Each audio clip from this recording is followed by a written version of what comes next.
So I'm gonna leave Austin, and my first stop is Las Vegas to visit my guy Chase.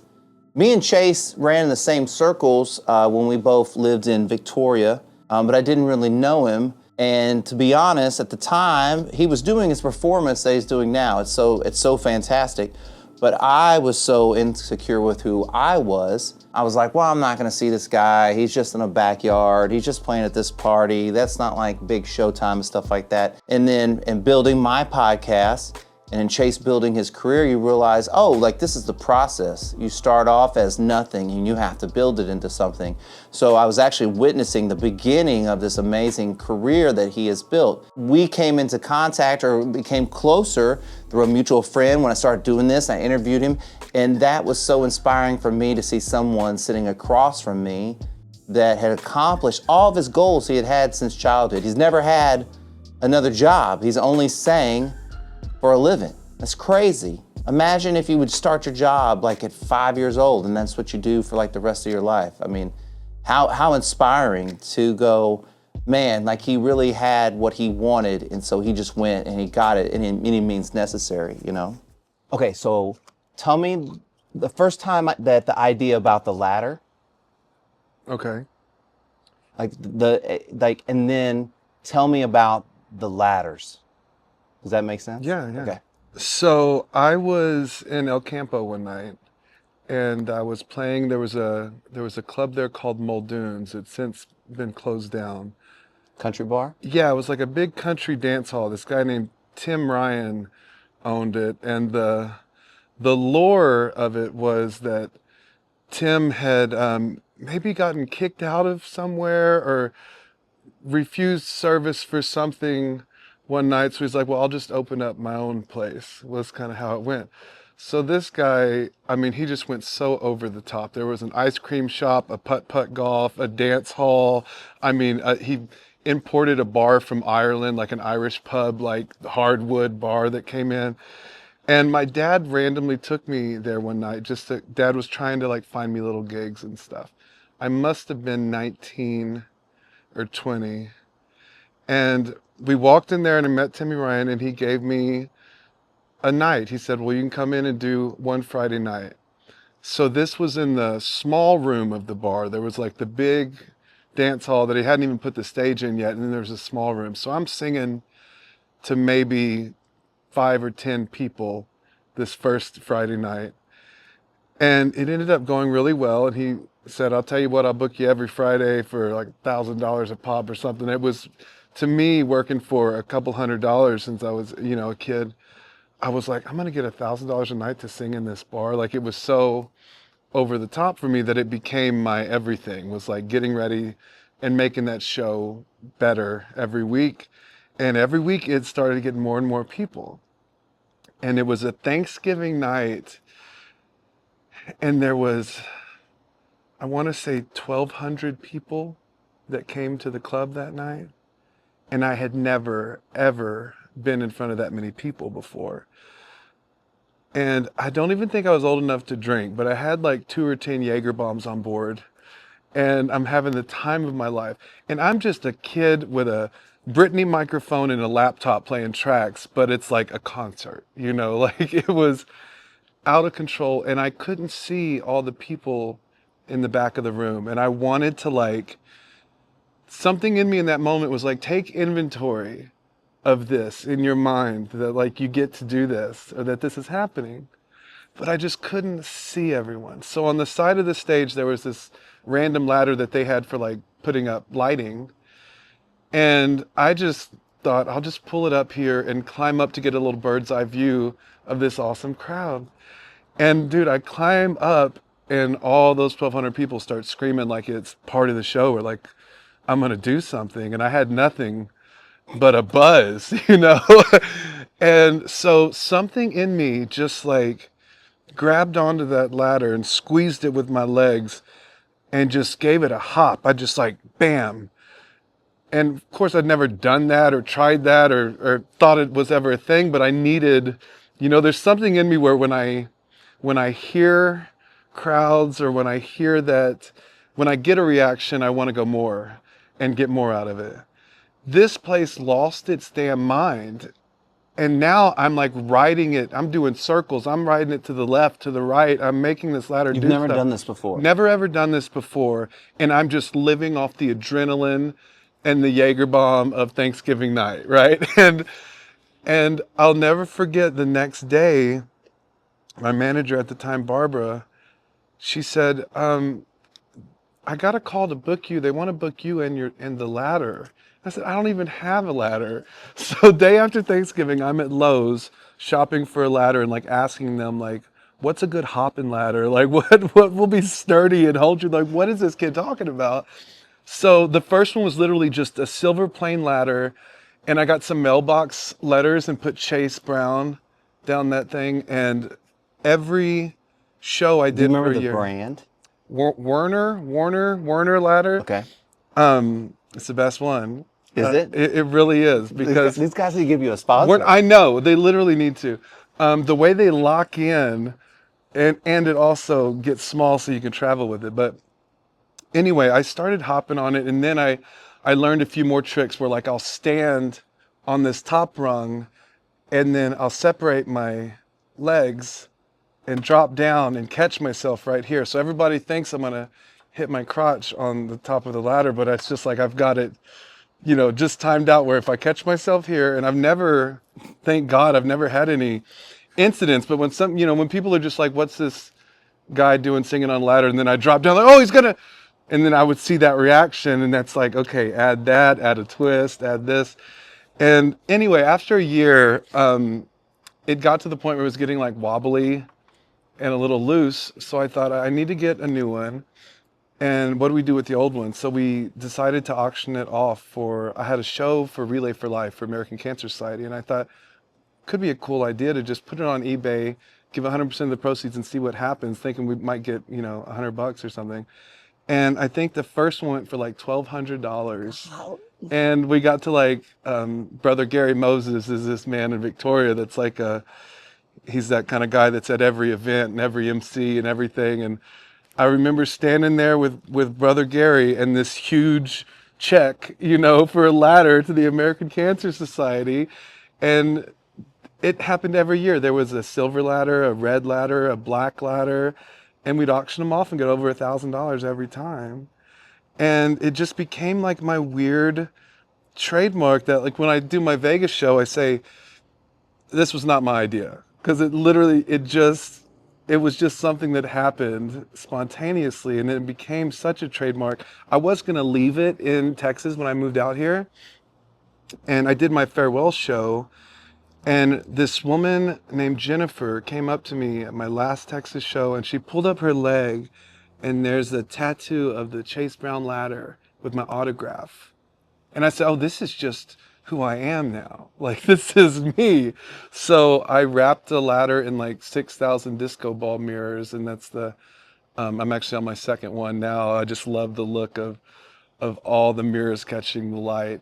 And now I've been riding that damn thing all over Vegas for years, and it's just, I've got one that lives in Texas, so like I'm going home for Thanksgiving and I'll do a couple shows, and that ladder will, be there for that. And this one just lives out here. I got this one wrapped like, this is like car wrap. Like I wanted it to be like shiny. Yeah. So it just kind of chameleon, but I took it to a place that wraps cars, and I walk in with a ladder and they're like, what the hell is this guy doing? But for $1,200, they'll do just about anything. So we got it fixed up. And then I wrote it for a few shows, and it just was a little bit off. It's not the same brand as what I'm used to. So I kind of retired it as a dancing ladder, and it became like a backyard sculpture now. So it's just kind of reminds me of everything. When you said you learned new tricks. Yeah. How did you learn new tricks? Here's the thing. Like you're making them up. Like when you say you're making them up, right? Because there's Yeah. nobody teaching you on YouTube how to do ladder tricks. Yeah, and I've never once practiced at home. Like if I were to get on this right now, like there's something about the ladder show or the ladder act that is 100% turned on by an audience. Like I have to be in this thing and then there's no falling. There's no, I can't explain it, but when Like a there's, zone, like you're in a I'm in zone. the zone, and And you're when, Chase Brown, the entertainer. yeah. Yeah. And so what I mean by practice or new things is when I'm at a show and there's people, I'll just, just go for it. And Have you that's had how anything go bad? Have you ever had a move that you tried that was like, okay, so there's two things out of the however many years, there have been two things. One was really cool because I was in Rockport and I was performing at the Sugar Shack. And that was a monthly show that was just always packed and crazy and fun. And I mean, it became a thing where the owner was like, "Look, I'll book you once a month for X amount of dollars, but you can't play anywhere else in Rockport." It was like a whole like I'm locked in. So it became like such a fun monthly show, and the people were just diehards. So they're all around the ladder, and I'm doing I think Crazy Bitch, and I'm hopping out there and thank God I was literally surrounded by a crowd of people. This rung right here, as I'm on it, this ladder or no, a no, different? but Okay. just it's a different ladder. But this top piece right here, it just the welding on it completely came done while I was on top. Like it just broke? It broke, and I start falling this way, and literally the people grabbed me and like put me back on my perch. It was insane. Like the ladder was out of commission, but instead of me busting my ass, it was like, "Oh, we got you," you son," and just put me back up. What went through your mind in that moment? Shit. But then they catch you. Yeah, they catch me, they put me back, and it's also one of those things where it's like when I'm in that zone, we're gonna find a way out. We're gonna like make it, play it off, joke about it, or be like, "Who pushed me?" Something. So I just remember feeling like they got me. These people, these are my people, which was a good feeling. So that was the one incident. The other one, Downtown Bar and Grill in Victoria. I thought it would be a good idea to open up, like instead of an A-frame, like open up the ladder as Like one of those, like where it's like flat, like just a okay. straight up Oh, ladder. okay. So instead of an A, it's an I. It's just You just have to so put it on it's the yeah, wall? yeah. So at Downtown Bar and Grill, there's an upstairs that's across from the stage. So people are playing pool, and my spotlight's up there. So I've got this ladder opened up straight, and I'm climbed up the back of the wall where I'm like eye level with the second story people shooting pool. And I remember I'm singing that song, "When you see my face, hope it gives you hell, hope it gives you hell." And right about that part, I slowly feel the bottom two legs that are on the carpet on the stage, like slowly start to go out. And at that point, there's nothing I can do but ride the wall down. And I remember like, and the ladder goes flat. I bust my ass on the ladder and kind of hop back up and hope it gives you hell, hope it gives you hell. I kept on singing the song, but that was the only time that I've fell was just being drunk and stupid. But from riding it or doing what I normally do, there's been no incidents of falling yet. Tell me what makes a good ladder for Oh, what you do. it's got to be flashy. Okay, I'll tell you this. I'll tell you this. The number one Las Vegas entertainment journalist in town for Las Vegas Review Journal. He saw my show a few years ago, and it was right after the pandemic, and it was my first show back after just doing Facebook Lives for the whole time. And this guy, his name's John Katz. He came to the show. It's at the Italian American Club here in Vegas, and it was sold out show, and people started to come up to tip me like he'd never seen before. And this man's been doing all the entertainment in Vegas forever. So the fact that I had a disco ball mirror and these women were literally lined up and coming back to tip 20s after 20s, every time he writes about me, he's like the number one tipped performer in Las Vegas, the gratuity king or whatever. And he talks about the disco ball ladder. It's his favorite thing. So on Friday night, I'm performing on Fremont Street for Halloween. It was Halloween night. And I'm on stage in this show called Wicked Dreams, and there's acrobats and a female singer and dancers, and it's just a great, fun Halloween show. And there's maybe 6,000 people in front of us, and I'm on my disco ball ladder. And as we're leaving, I'm carrying my ladder on my shoulder, and there's John Katz, the entertainment guy, getting ready to go host the costume contest. So he's right there backstage.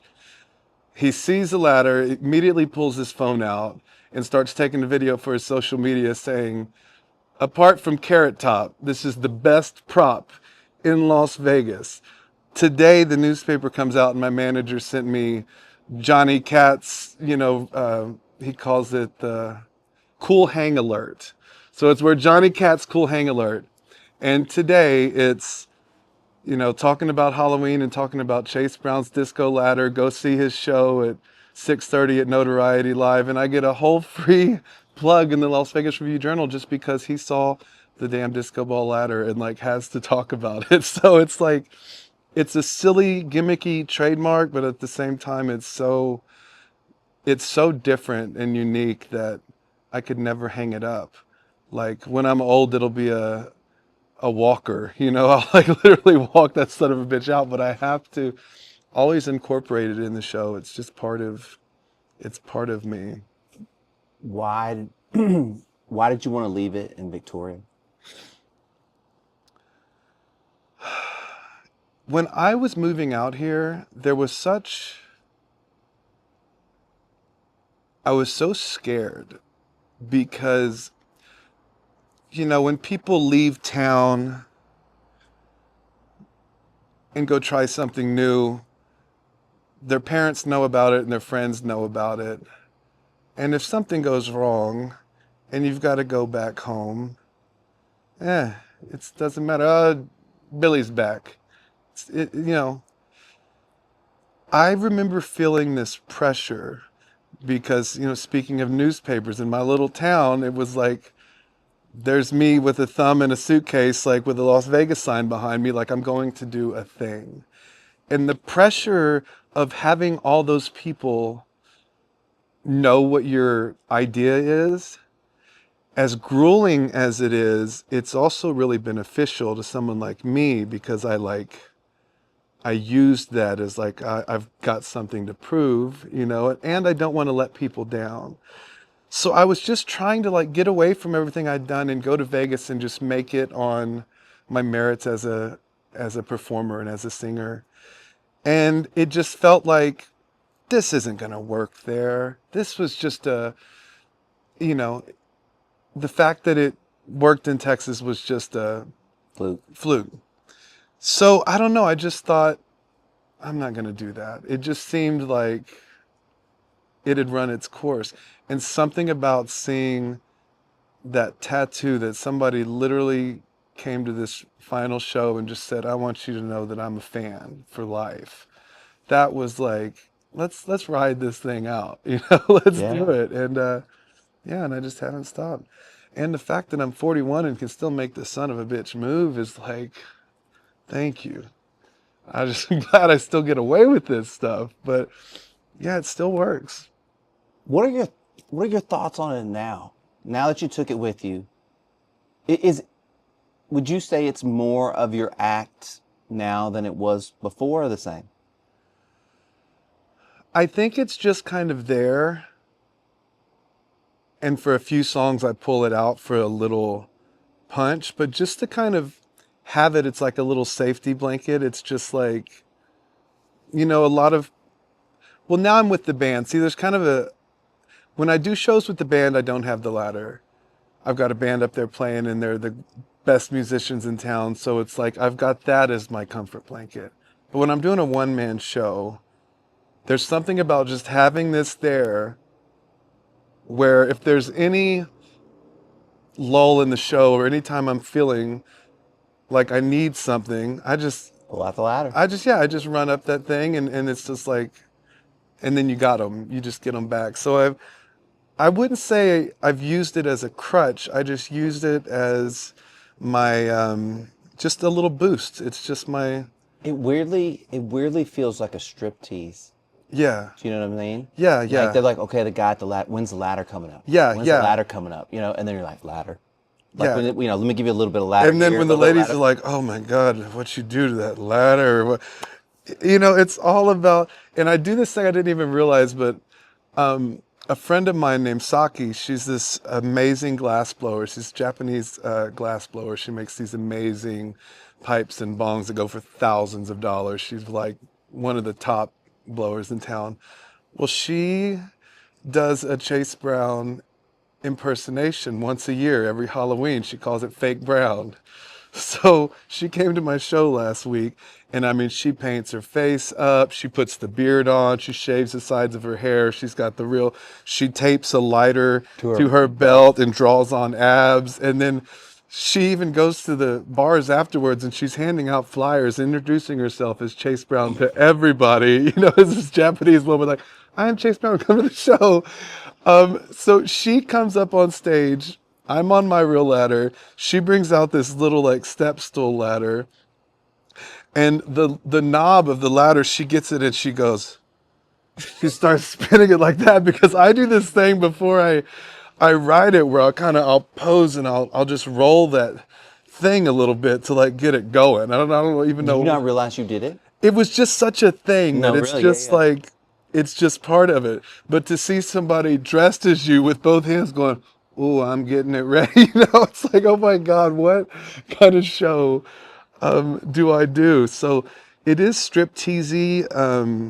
But I wasn't even thinking like, striptease in that sense. I was thinking more of just the anticipation Yeah, of a striptease, right? yeah, And there's an anticipation to the ladder that adds it separates you from other people. yeah, I don't know. It's that individual, because I was like, when I explain it to people, I'm like, okay, there's this guy and he rides this ladder. They're like, what? Like, you know what I yeah. mean? Or, I have a signed picture in my garage, right? So people go in, they go, who's this guy? And I go, he has a show in Vegas and he rides that ladder. They go, he rides the ladder. I'm like, yeah. I mean, you know what I mean? And Yeah. like, it's always I mean, and I think that's amazing. And it doesn't make sense unless you go. That's another thing that I've learned, is like, explaining my show is really hard. But when people go, I do like a little meet and greet after, and the response and reaction that I get afterwards is so much of like, husbands and wives, where they're like, "We saw your ad on Vegas.com. We like country music, had no idea what to expect." And then they get it, and they're back, every time. That's so special to me. I got a text literally today from these two guys from, I think, Montreal. And I've got to read this to you because this is what you want. "Hi Chase, it's Mario and Joe from Montreal. We're coming down to Vegas on November 19th to 25th.